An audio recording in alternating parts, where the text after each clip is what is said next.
Bonjour Christophe, bonjour à tous. Aujourd'hui, dans le cadre de cette chronique, consacrée aux contes et aux arts de la parole, je vais vous parler d'un auteur français, très connu, et dont l'œuvre puise profondément dans les littératures orales de l'époque, François Rabelais. Et je vais aussi vous parler d'un personnage qui lui est inévitablement associé, le géant Gargantua. François Rabelais, c'est un Français, né à la fin du XVe siècle, et comme souvent avant les gens de cette époque, on n'est pas vraiment certain de sa date de naissance. Par contre, il est mort en 1553. C'est un homme cultivé, né dans une famille aisée puisqu'il est fils d'avocat, et après avoir effectué des études classiques, il est entré dans les ordres en tant que moine. Il quitte les ordres quelques années plus tard et décide de suivre des études de médecine à la faculté de médecine de Montpellier en 1530. Et c'est très peu de temps après, en 1532, qu'il publie son premier livre, Les horribles et épouvantables faits et prouesses du très renommé Pantagruel, roi des Dipsodes, fils du grand géant Gargantua, un livre que j'intitulerai désormais Pantagruel, si vous voulez bien. Et ce livre a été publié sous le pseudonyme d'Alcofribas Nazier, qui est l'anagramme de François Rabelais. Eh oui, il était l'auteur d'ouvrages universitaires et il ne voulait pas que son nom de naissance soit décrédibilisé par un ouvrage aussi léger. Et l'ouvrage est un grand succès d'édition, alors ce qui est très relatif, évidemment, puisqu'à l'époque, l'imprimerie est une invention récente et les livres coûtent encore très cher. Et puis de toute façon, très peu de gens savent lire. Mais quoi qu'il en soit, suite à ce succès, quelques années plus tard, en 1535, il écrit son deuxième livre, La vie très horrifique du grand Gargantua, père de Pantagruel, jadis composé par monsieur Alcofribas, abstracteur de quintessence, livre plein de pantagruélisme, que j'appellerai désormais Gargantua, qui raconte les aventures du père de Pantagruel, le personnage principal de son premier ouvrage. Et puis, encore quelques années plus tard, paraît le troisième tome de ses chroniques, intitulé beaucoup plus sobrement Le tiers livre, et publié cette fois sous son propre nom. Et pour ce livre, l'auteur est condamné pour hérésie. Et son livre a l'honneur d'être l'un des premiers d'une longue série à être mis à l'index. Oui, alors petit aparté, cette expression être mise à l'index, on la connaît tous, mais on ne sait pas forcément d'où ça vient. Eh bien, après l'apparition de l'imprimerie, les autorités religieuses craignaient la propagation d'œuvres littéraires contraires à l'intérêt de l'Église catholique, surtout qu'on était en pleine réforme protestante. Et c'est pourquoi le pape Paul IV a décidé d'instaurer un catalogue, l'index des livres prohibés, qui référençait tous les livres que les catholiques ne sont pas autorisés à lire. Et ça a duré longtemps puisque l'index a continué à être alimenté jusqu'à la fin des années 60, 1960, donc ça fait seulement une cinquantaine d'années que la pratique a disparu. Et donc Rabelais voit son tiers livre mis à l'index, de même que a posteriori ses deux premiers ouvrages. Ça n'arrête pas l'auteur pour autant puisqu'il publie ensuite un quart livre quelques années avant sa mort à Paris en 1553. Et puis un cinquième livre paraît également à titre posthume, mais celui-là, son authenticité est encore débattue. On ne sait pas vraiment ce qui est dû à Rabelais lui-même dans ce dernier opus. Quoi qu'il en soit, le contenu de ces livres évolue sensiblement d'un tome à l'autre. Pantagruel, c'est un texte principalement humoristique, burlesque, dans un style très proche parfois de celui des fabliaux et des farces du Moyen-Âge ou des contes de Cantorbéry. Mais déjà à partir du deuxième tome, le Gargantua, et de plus en plus dans les tiers, quarts et cinquième livres, l'auteur propose une œuvre qui va au-delà de la simple fiction, et il propose une œuvre plus philosophique, plus humanisme, et se fait de plus en plus souvent l'écho des débats de l'époque. C'est sans doute d'ailleurs ce qui explique que ces trois derniers livres soient assez rarement lus de nos jours. Et puis il y a aussi le problème de la langue, le style de Rabelais est inimitable et il est reconnaissable entre tous, mais c'est très difficile pour un Français d'aujourd'hui de lire Rabelais en français d'époque. Ouais, en lisant le texte, on arrive à comprendre, mais il faut prendre le temps de déchiffrer. L'orthographe a évidemment beaucoup évolué depuis le XVe siècle. Et puis certains mots ou expressions ont tout simplement disparu de nos jours, et cela peut facilement décourager les lecteurs, sauf les plus motivés. D'ailleurs, c'est pour ça que de plus en plus, des traductions en français moderne sont proposées par les éditeurs qui rendent le texte plus facilement accessible. Mais malheureusement, c'est au prix d'une perte de la saveur du texte d'origine. Oui, on n'a rien sans rien. Alors, vous vous demandez peut-être pourquoi je vous parle de cet écrivain dans le cadre d'une chronique consacrée à l'art du conte et aux arts de la parole. Contrairement à ce qu'on pourrait penser, l'œuvre de Rabelais, surtout dans ses deux premiers livres, qui sont de loin les plus connus, comme je vous le disais, son œuvre donc, doit beaucoup à la littérature orale populaire. Mais cela, on va en parler dans quelques instants. On va d'abord faire une petite pause musicale, et on va se retrouver dans quelques minutes, et je vais vous parler de tout ça. À tout de suite.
Oui, comme je vous le disais donc avant cette pause, comme je vous le disais, l'œuvre de François Rabelais doit beaucoup à la littérature orale et aux traditions orales populaires de l'époque.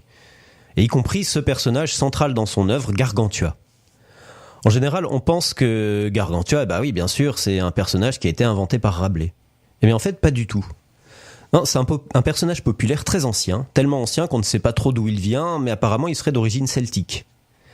Et ce qui est sûr en tout cas, c'est que le personnage est déjà mentionné dans les écrits les plus anciens traitant de la légende arthurienne. Et oui, la légende arthurienne, je vous avais déjà parlé à l'époque de ce livre, l'histoire des rois de Bretagne par Geoffroy de Monmouth, écrit dans la première moitié du XIIe siècle, soit à peu près 400 ans avant l'œuvre de Rabelais. Il y est question d'un certain Gurguntius, fils de Belinus, tous deux présentés comme deux rois ayant réellement existé, bien que ça ne soit très probablement pas le cas.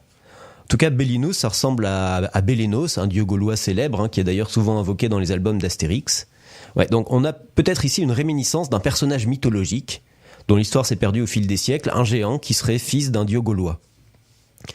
Mais quelle que soit son origine, en tout cas, le personnage de Gargantua a, semble-t-il, prospéré en France au Moyen-Âge, puisqu'il y a beaucoup d'endroits géographiques qui portent un nom proche ou qui sont associés à une légende dont le géant est le protagoniste. Alors rien que dans la région, par exemple, alors j'ai regardé rapidement, on en trouve énormément, je vais juste vous en citer quelques-uns. Près de Laon, on trouve la Hauteur de Gargantua. Dans l'Oise, il y a un mont Gargan. Dans la Somme, il y a un doigt de Gargantua. À Rebreuve-sur-Cange, dans le Pas-de-Calais, il y a un bois de Gargantua. Et je pourrais continuer comme ça pendant des heures et des heures. Il y a vraiment énormément de lieux. Et comme beaucoup de personnages mythologiques populaires aussi, Gargantua a été christianisé au fil du temps. Il a été remplacé par des saints. Par exemple, et bon, et là encore une fois sans rentrer dans les détails puisque ça pourrait prendre beaucoup de temps, on attribue à Saint Christophe ou à Saint Gorgon des caractéristiques et des prodiges qui rappellent ceux de Gargantua dans certaines légendes. D'ailleurs, vous remarquerez que le nom même de Saint Gorgon rappelle étrangement celui du géant.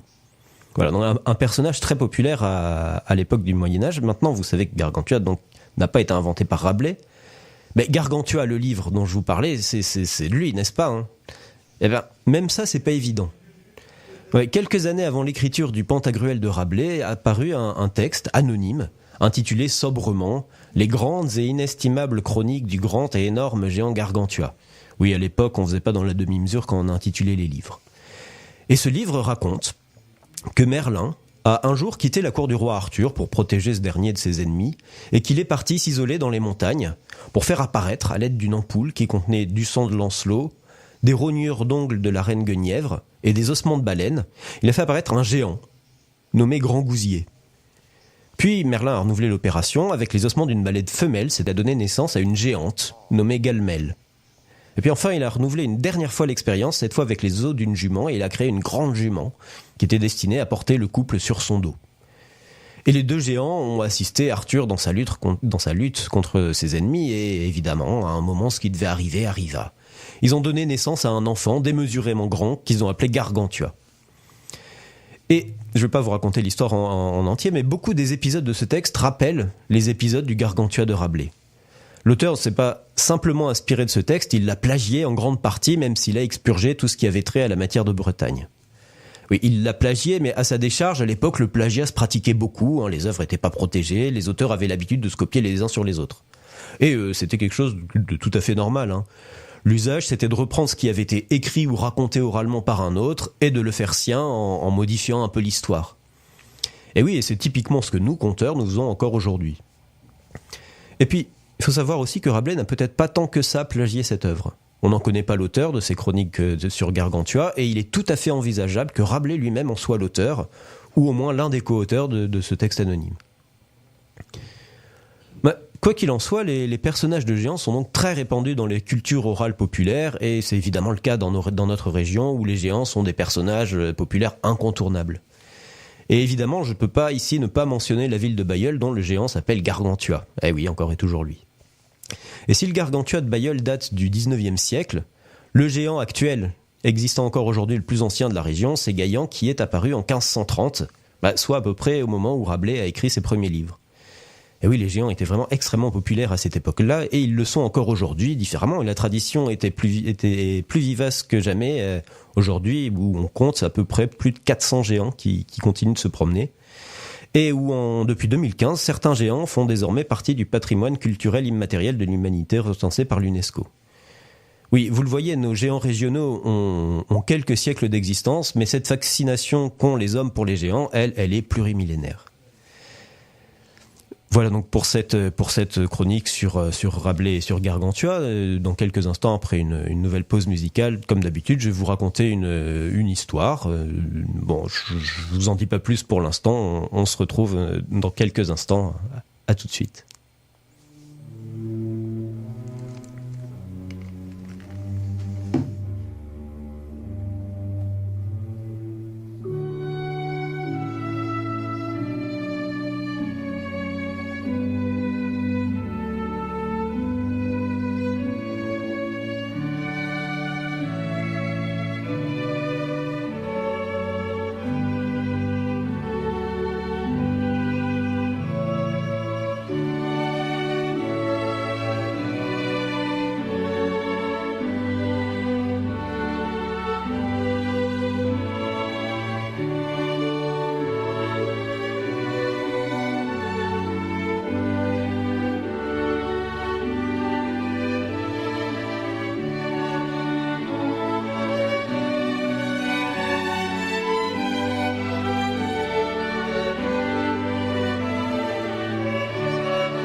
Et oui, et comme convenu, donc pour terminer cette chronique sur l'art du conte, je vais vous raconter une histoire.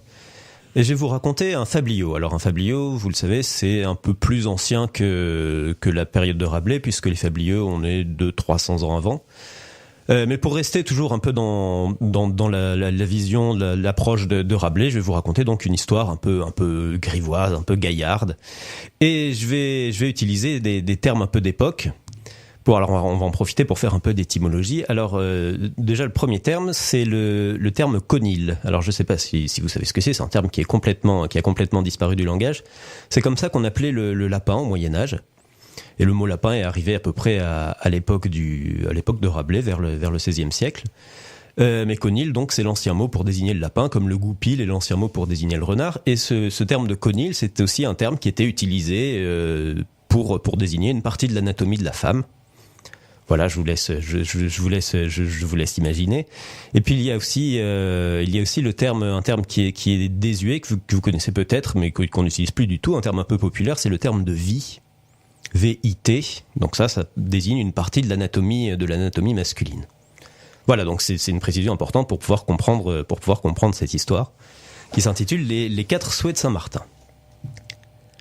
C'est l'histoire d'un homme, c'est un paysan. C'est un paysan, il est pauvre, hein. Il est très très pauvre. Il travaille avec sa femme. Il a juste un champ et tous les matins sa journée ça commence pareil. Le matin il prend un petit déjeuner. Alors vraiment quelque chose de basique, hein. C'est un bol avec des haricots à l'intérieur. Et puis une fois qu'il a pris son petit déjeuner, il va dans son champ, il prend sa charrue, il travaille et avant de commencer il dit toujours par Saint-Martin que cette journée se passe bien. Voilà, c'est un petit rituel pour lui. Il dit ça tous les jours. Et ce jour-là, il s'est levé, comme d'habitude, il a pris son petit déjeuner, quelque chose de très basique, des haricots dans un bol, il est allé dans son champ, il a pris sa charrue et il a dit « Allez, par Saint-Martin, que cette journée se passe bien ». Et ce jour-là, il s'est passé un truc. Il y a un homme qui est apparu dans le champ, enfin pas dans le champ, il flottait 2 mètres au-dessus du sol, et il était auréolé comme ça d'une espèce de lumière, et il a regardé l'homme et il lui a dit « Bonjour, je suis Saint-Martin ». L'homme, il a regardé, il s'est mis à genoux, il dit « Oh, Saint-Martin !» Oui, et l'homme, tu sais, toi, je t'aime bien parce que tu manques pas de m'invoquer comme ça tous les matins et moi, ça me fait plaisir. Alors, j'ai décidé de te récompenser et j'ai décidé de t'accorder 4 souhaits. Oui, tu peux demander ce que tu veux, mais alors choisis bien. Hein, parce que aussitôt prononcé, aussitôt exaucé. Et pouf, il est disparu. L'homme, il a pris quelques secondes, le temps de reprendre ses esprits, et il s'est relevé, puis il est retourné dans sa maison. Il y a sa femme qui le voit arriver, elle lui dit « Te revoilà déjà, mais la journée vient à peine de commencer. » mais la femme, et tais-toi, tu sais pas ce qui m'est arrivé, je viens de croiser Saint-Martin dans le champ. Saint-Martin ! Mais oui ! Et alors figure-toi qu'il m'a accordé 4 vœux. Et là, la femme, elle a dit « 4 vœux, c'est bien, ça nous en fait 2 chacun, dis donc. » L'homme il lui dit non, c'est mes vœux, hein, c'est moi qui les ai eus et puis et puis toi tu vas souhaiter des trucs de femmes, tu vas demander des robes, des bijoux, c'est sérieux là. Hein. La femme elle dit allez s'il te plaît c'est bon, on vit ensemble, c'est normal, on doit partager. Et donne-moi un seul s'il te plaît, juste un seul. Je t'en demande qu'un et promis, je demande pas des robes ou quoi que ce soit. L'homme, il se dit bon, c'est bon, je vais lui en donner. De toute façon, après il m'en restera 3. Je pourrais demander des choses sérieuses. Et alors vas-y, je te donne un de ces souhaits. Alors moi, par Saint-Martin, je voudrais que tu sois couvert de vie de la tête aux pieds. Et aussitôt prononcé, et aussitôt exaucé, et l'homme s'est retrouvé couvert de vie de la tête aux pieds. Alors la femme, elle s'est mise à rire. Elle dit dis donc, te v'là beau. Non mais c'est pratique parce qu'au moins comme ça, on te reconnaîtra de loin et tout. Et c'est l'homme, lui, ça le faisait pas rire du tout, hein. Lui, il dit, non, mais, ça t'amuse, hein. Et moi, par Saint-Martin, je veux que tu sois couverte de conil de la tête aux pieds. Et la femme s'est retrouvée être couverte de conil de la tête aux pieds, et, là, c'est l'homme qui s'est mis à rire, et puis la femme qui disait, bravo, hein, ça t'amuse. Bon, et puis l'homme, il a arrêté de rire, il a dit, bon, allez. Redevenons sérieux. Je vais réparer la situation. Hein. Je vais utiliser mon 3e vœu pour régler nos bêtises là. Et puis après, j'utiliserai le 4e vœu. Je sais pas, pour demander la richesse, la vie éternelle, la santé. Bon, on va voir. En tout cas, troisième vœu. Par Saint-Martin, je souhaite que disparaissent sur le champ tous nos vies et tous nos conils. Et là, ils ont tous disparu, mais tous, y compris ceux qu'ils avaient au départ. Alors là, l'homme et la femme, ils se sont regardés, ils se sont dit, non, c'est pas possible, on peut pas rester comme ça. Alors, dépité, l'homme, il a utilisé son troisième vœu, il a dit, par Saint-Martin, je souhaite rétablir la situation comme elle était au départ, je souhaite qu'on récupère notre vie et notre conil d'origine. Et l'homme et la femme se sont retrouvés comme avant, et ils avaient utilisé leurs 4 souhaits, et ils sont restés aussi pauvres qu'avant, et ils ont plus jamais revu Saint-Martin, et tant pis pour eux.